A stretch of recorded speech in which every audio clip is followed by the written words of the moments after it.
En nombre del Padre, y del Hijo, y del Espíritu Santo. Amén. Ave María Purísima, sin pecado concebida. Bueno, voy a intentar comentarte en este video que va a ser de unos 20 minutos algo que tenga que ver con el capítulo 19 de San Juan. Y te digo algo porque estamos ante el misterio más sublime de la historia, que es nada menos que la pasión y la muerte de Jesucristo para la redención de la humanidad. Voy a tratar de decirte algo y también te motivo que vos digas algo en relación a este asombroso misterio. Nosotros en relación a la Pascua, cuando llega la Semana Santa, cuando hacemos un retiro espiritual, nos abismamos ante este misterio de Cristo que entrega su vida para salvarnos, y obviamente que toda palabra que uno pueda decir son ínfimas y pequeñas, inclusive las que yo voy a intentar decir ahora, en el marco que te estoy diciendo de 20 minutos, y ya va un minuto de todo lo de los 20. Bien, así que paso un poco a desarrollarte alguna idea. En el Evangelio de San Juan yo te decía que se manifiesta con mucha claridad el proceso civil de Poncio Pilato, que se destaca más en Juan que en los sinópticos, en donde está más detallado el proceso religioso. En San Juan vemos cómo aquellos hombres necesitaban quebrar la voluntad de Poncio Pilato, y que fuera Poncio Pilato quien lo ejecutara y lo mandara a matar, porque el ius gladi les había sido arrebatado al Sanedrín y al pueblo hebreo, y solamente podía matar el imperio romano. Entonces, ¿qué es lo que hacen para influir sobre Poncio Pilato y para que éste lo ejecute? Una seguidilla de acusaciones. La primera acusación: él es un malhechor. La segunda acusación, la vemos en el Evangelio: se tiene por hijo de Dios. Y la tercera acusación: si lo sueltas no eres amigo del César. Cuando Pilato escucha la segunda acusación, de que se tiene por hijo de Dios y que por eso debe morir, como pagano que él era, se atemoriza, porque si antes le habían dicho que era un malhechor, eso se podía vincular con delitos ligados como el de Barrabás, a la sedición, al robo, mientras que al escuchar se tiene por hijo de Dios, eso se vinculaba inmediatamente al mundo religioso. Pilato es un pagano, es un romano pagano. En Roma se encuentra el Panteón, ese edificio donde están todos los dioses de los romanos y todos los dioses de aquellos pueblos que ellos iban anexando, eran colocados allí en el Panteón. Pilato conocía a la perfección, con muchísimo detalle, historias de dioses, de semidioses, historias, leyendas y mitos. Es un pagano y vive en ese mundo y en ese clima de una multitud de dioses, de un instinto natural religioso que se diversifica de muchas maneras. Cuando escucha esta acusación, ¿de dónde eres tú?, lo que hace Poncio Pilato en ese momento es atemorizar. Si le pregunta ¿de dónde eres tú?, esa pregunta ¿de dónde eres tú? No es de qué religión de Galilea, no es una precisión sobre Nazaret o el lugar de donde él procede, sino que cuando le pregunta ¿de dónde eres tú?, le está haciendo alusión a esta condición misteriosa que inmediatamente se infunde en su alma cuando aquellos hombres le dicen se tiene por hijo de Dios. Cristo no le responde a Pilato, porque ya Pilato había manifestado desinterés. Cuando Jesús dice, para esto he nacido, para esto he venido al mundo, para dar testimonio de la verdad, el que es de la verdad escucha mi voz, en ese momento Pilato manifiesta un desinterés absoluto, diciendo qué es la verdad. Entonces cuando Pilato le pregunta ¿de dónde eres tú?, Cristo no le responde nada. ¿Acaso no sabes que tengo potestad para condenarte o para dejarte libre? Y ahí sí contesta Cristo: ninguna autoridad tendría sobre mí si no te hubiese sido dado de lo alto. El que me ha entregado a ti tiene mayor pecado. Pilato dice algo que estaba contemplado en el Imperio Romano. Lo formulaba expresamente Ulpiano cuando decía: el que puede condenar puede liberar. Jesús se encuentra en este momento en las manos de Poncio Pilato. Él tiene exusía, potestad, autoridad para condenarlo o para dejarlo libre. Cristo está recordando la condición de la autoridad. Toda autoridad es concedida de lo alto. San Pablo lo dice: omnis potestas ad Deo est. Todo poder viene de Dios. En la situación en la que estamos, en la ciudad de Jerusalén, cuando se está ejecutando este juicio contra Cristo, no podemos separar lo político por un lado y lo religioso por otro. El pueblo de Israel estaba marcado fuertemente por su teocracia. El pueblo de Israel tenía las dos cosas íntimamente ligadas, lo religioso y lo político. El mismo Imperio Romano, cuando incorpora a Jerusalén, a Tierra Santa, los hebreos, los reconoce como una religión lícita. Por tanto, tenía que respetar lo que eran sus costumbres y las distintas cuestiones religiosas que ellos establecían. Entonces, aquí nos encontramos ante dos mundos que se encuentran imbricados. De hecho, cuando hubo aquella reunión informal, dijeron y se dijo, conviene que uno muera para que se salve el pueblo, de lo contrario vendrán los romanos y van a destruir nuestro lugar y nuestra nación. Nos muestra cómo todos los temas vinculados con el templo, vinculados con la ciudad de Jerusalén y vinculados con Tierra Santa, implican la íntima unión entre lo político y lo religioso. No pueden separarse ambas cosas. Están ejerciendo la presión contra Poncio Pilato. Así todo, Pilato, quien vemos que en el cuarto evangelio en varias ocasiones reconoce la inocencia de Cristo, sin embargo, ¿cuál es el motivo por el cual su voluntad termina siendo quebrada y lo entrega para que lo crucifiquen? Él va buscando recursos, es un malhechor, se tiene por hijo de Dios. Y sin embargo todavía no quiebran la voluntad. ¿Cuándo quiebran la voluntad de Poncio Pilato? Si tú lo sueltas, no eres amigo del César. La primera acusación es un malhechor, es contra Cristo. La segunda acusación, se tiene por hijo de Dios, debe morir, es contra Cristo. La tercera acusación es directamente contra Poncio Pilato. Si lo sueltas, no eres amigo del César. Amigo del César, ser amigo del César, era un privilegio inmenso, era un título inmenso.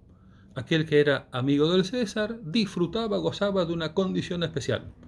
Aquel que era amigo del César tenía privilegios y honores que eran de gran reconocimiento. Y por el contrario, aquel que era acusado del delito de lesa majestad, eso implicaba sufrir castigos feroces. Si los hebreos acusaban a Poncio Pilato de un delito de lesa majestad por no ser amigo de César, implicaba un castigo incluso feroz, un castigo ferocísimo. Nosotros sabemos en nuestro medio lo que es el concepto de crimen de lesa humanidad y conocemos bien la situación humana y penal muy complicada y difícil de aquellas personas que están acusadas de este crimen o delito. Algo similar, análogo, podríamos decir en relación al crimen de lesa majestad. Bueno, allí lo que ocurre es que la voluntad de Poncio Pilato, ante esta tercera brutal presión que ejercen sobre él, se ve quebrada y él decide entonces ejecutarlo. Lo manda a crucificar. Bueno, te digo que te reitero la condición de misterio de expresar en 20 minutos el acontecimiento mayúsculo de la salvación humana, ¿no?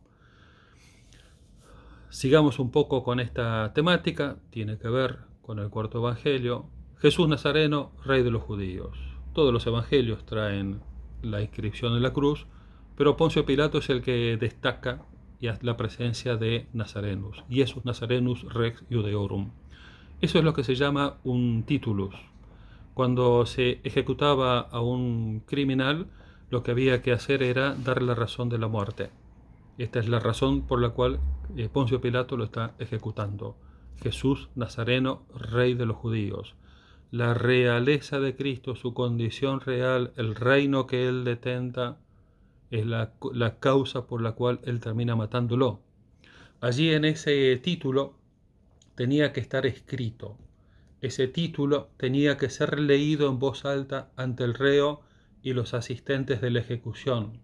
Ese título era inmodificable, no se le podía agregar una palabra, no se le podía quitar una palabra, no se le podía tachar una palabra. Ese título era necesaria para la ejecución de una persona. Sin ese título, el juicio como tal se caía y era nulo. Bueno, aquí hay algo, siempre desde el punto de vista de los hombres hay un formalismo absolutamente vacío, porque detrás de todo este proceso de Poncio Pilato, lo que está es la figura de Cristo, quien está viviendo, quien está entregándose para salvarnos. ¿Qué podemos decir además? Me quedan 10 minutos más para decir algo que no sea irreverente hacia este misterio, el más grande de todos. Poncio Pilato y el Ecce Homo. Poncio Pilato no lo quería matar. Poncio Pilato lo presenta delante de aquellos hombres y les dice: Ecce Homo, ide ho anthropos, he aquí al hombre. Previamente lo había coronado de espinas, previamente le había colocado un manto de púrpura, previamente se habían burlado de él, dándole bofetadas y diciéndole: salve rey de los judíos. Cuando lo saca y lo presenta delante de aquellos hombres, el Cristo ya está flagelado. La flagelación implicaba por entonces una media muerte. La flagelación en la antigüedad era calificada de media mors. Muchas personas que eran flageladas morían en el momento de la flagelación por la brutalidad de los golpes en el cuerpo, sobre todo aquellos que eran débiles, enfermizos y frágiles, más asustadizos propia de la situación de ejecución, ante los golpes de la flagelación morían. Cristo fue flagelado, Cristo fue presentado delante de aquellos hombres, y allí Pilato, quien en varias ocasiones, reitero, reconoce la inocencia de Cristo, está manifestándole que esa persona, que ese rey no tiene peligrosidad alguna, como intentando de su parte conseguir algo así como benevolencia o compasión.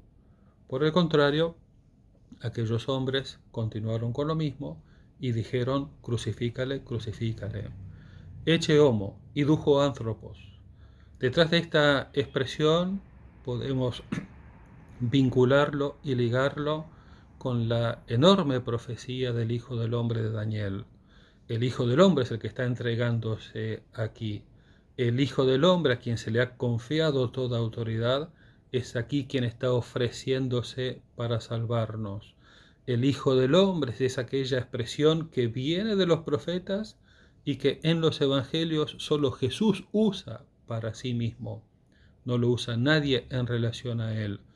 He aquí al hombre. Además de esta implicancia con la profecía de Daniel, también podemos ver la situación de la humanidad absolutamente degradada por distintas clases de calamidades y de atentados. Y en este caso es el Hijo del Hombre, es el Mesías, es el Rey del universo quien está redimiendo a la humanidad. ¿Qué otra cosa podemos destacar en estos 7 minutos que me quedan para hablarte de este acontecimiento tan sublime? Mujer, ahí tienes a tu hijo. Y a Juan, ahí tienes a tu madre.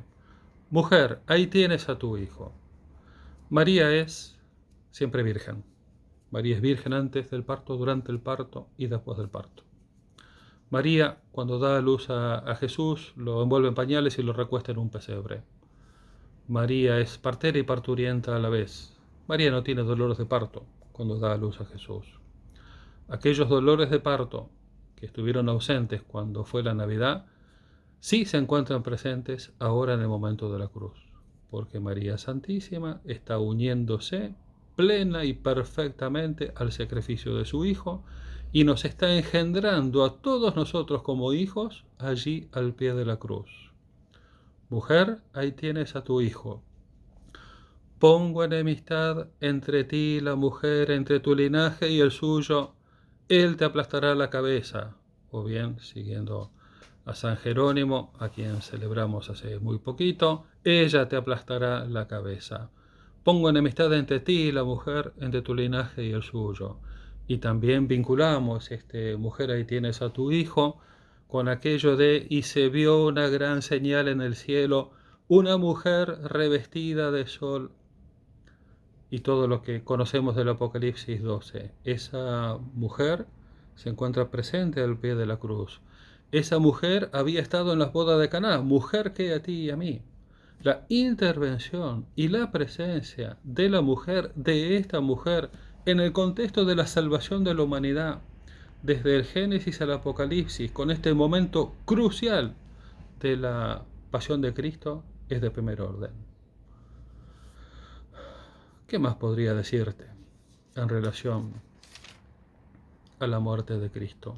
Tengo sed y todo está consumado. Tengo sed. ¿Cómo no diría aquellas palabras si Él se encuentra a causa de la flagelación, si Él se encuentra a causa de la crucifixión, si Él se encuentra a causa de tantísimos tormentos, se encuentra desangrado y deshidratado, se le provoca físicamente una sed abrasadora? Pero su expresión tengo sed allí crucificado también tiene el sentido fuerte del deseo de la redención de todos los hombres. Por otra parte, él va a decir consumatum est, todo está consumado, es decir, aquellas antiguas profecías, es decir, el enviado del Padre que se encarnó y vivió en medio de los hombres, es decir, aquel que venía a redimir a los hombres, todas aquellas profecías, todo aquel mundo profético, todo aquel envío se encuentra ya realizado. Y es allí cuando Cristo entrega su alma. Es allí cuando Cristo entrega su espíritu. ¿Qué más podría decirte de este momento sublime que nosotros contemplamos? Tanto el Gólgota como el sepulcro se encuentran a muy poca distancia. De hecho, dice que Cristo fue colocado en un sepulcro que estaba cerca del Gólgota. El Gólgota y muy cerca el sepulcro. Allí fue colocado Jesús. Incluso actualmente nosotros tenemos en la ciudad de Jerusalén, en la Basílica del Santo Sepulcro, bajo la misma basílica se encuentra el Gólgota, la estación número 12, donde Cristo es crucificado y donde muere, donde uno puede acercarse y venerar ese lugar. Y muy cerca de allí, 40 o 50 metros, bajo la misma basílica, se encuentra el edículo que contiene el Santo Sepulcro. Todo esto está lleno de reliquias. La corona de espinas fue a parar o se encuentra en la ciudad de París, allí en la Sainte-Chapelle construida por el rey San Luis, custodia la corona de espinas. Después muchos de los elementos de la cruz y de la flagelación se encuentran en la iglesia Santa Cruz de Jerusalén de la ciudad de Roma. Obviamente que aquella sábana con la cual fue envuelto el cuerpo de Cristo se encuentra en la ciudad santa de Turín. Y